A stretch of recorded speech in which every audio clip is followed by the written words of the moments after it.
Played so well to what we ask him to do on the field in terms of what we ask defensive ends to do. I want those long, athletic guys that come off the edge. He's tough. He's got some leadership ability to him. He's got a really good family unit around him.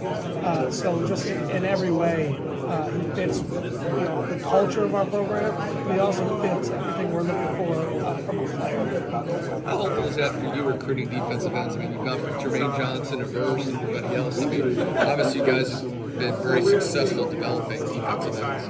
Yeah, we've done it on both ends of it. Jermaine was here for a year, but I think everyone would agree that he showed improvement in that year. He was already a guy that had skill and polish coming in, but he grew as a player.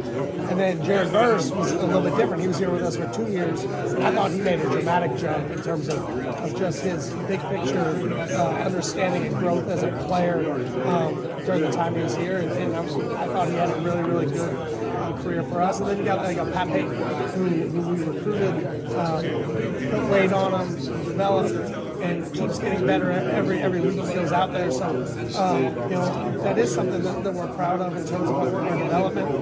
We're very picky in terms of who we target. I think we've been able to use both the high school recruits that we want to be able to develop and grow, but then we've also been able to bring in some guys through the transfers that have helped us out, and I think being able to hit on both ends is critical for us.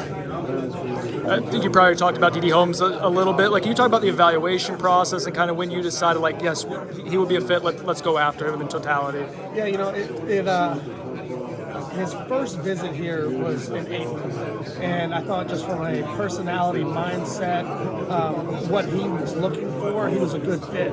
But he really became our top target when I went and saw him practice in the spring. Just the way he led the group, the way he physically obviously was in the drill work was tremendous, but his leadership, his work ethic, just the way his coaches talked about him and the type of player and person he was, he's a good fit for what we're doing, because coach will tell you, and it's something we talk about all the time, recruiting is more than just a skill set. It's about finding the right fit, and it's the right fit for us, but also the right fit for the player, because we want guys that want to be here, and not just here for the short term, but for the long haul, and DD fits us in every way. I want to ask you about the portal. You mentioned that. I mean, how open are you to maybe bringing a guy in, whether that's in this period or maybe in the spring at defensive end? We're always looking to make our team better. Each decision with that, we're looking to do whatever's best to put us in position to be the best team we can possibly be a year from now. When you look at the defensive end position, we lost Jared. Jared's obviously moving on to bigger and great things in the NFL, and we were able to replace with one high school and some possible other guys that could be joining us here down the road.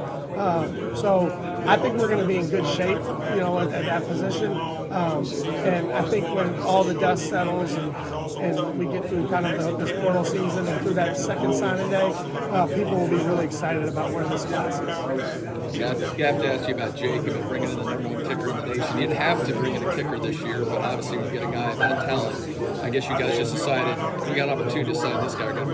You don't. There's two-part thought process, and that one is he was just too talented to let go.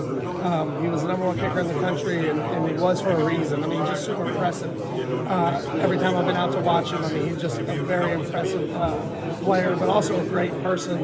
And then I don't always love when a guy comes in as a freshman and he's the only guy on the roster. He now has an opportunity to come in, have Ryan kind of there as a role model and leader, and allow him to make the transition into college. And he's not going to be forced into anything early. We're still going to have him compete. Because at the end of the day, the best player is going to play.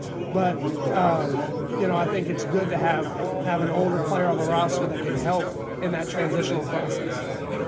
What's the optimal amount of, you guys had 4 defensive ends that you use pretty regularly this past season. Is that the ideal amount? Is it 5 or 6? Or does it just change every year? What you would prefer? Yeah,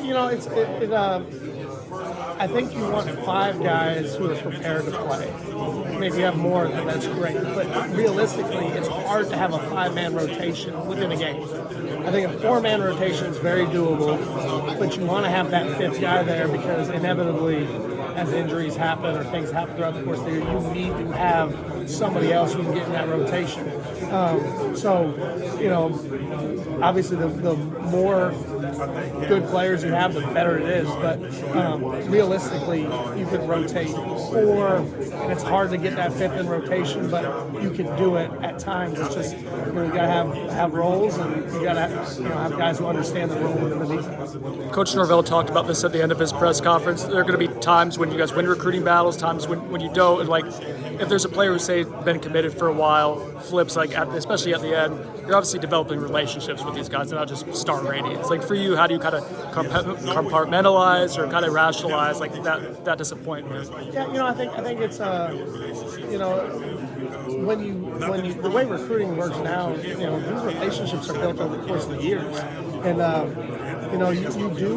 I think on both sides of it, whether it's player to coach or coach to player, there is a certain level of relationship, respect, trust that's built over the process. And when it doesn't work out, there is some feelings about it. If there isn't any feelings about it, you're not putting your all into it. So it is disappointing when things don't work out. But at the end of the day, the reality of what we do for a living is tough decisions have to be made. And tough decisions are made on both sides of it. Sometimes it's coach to player, sometimes it's player to coach, sometimes it's a coach taking another opportunity. Like things happen in this business that can be challenging, that aren't always easy to do. But I want the guys that want to be at Florida State. And at the end of the day, I have no concern in our ability to develop and coach players at every position on this team. And there's going to be some that really gravitate towards it, and then there's going to be some that think something else is better. But at the end of the day, we're going to always look for the right fit.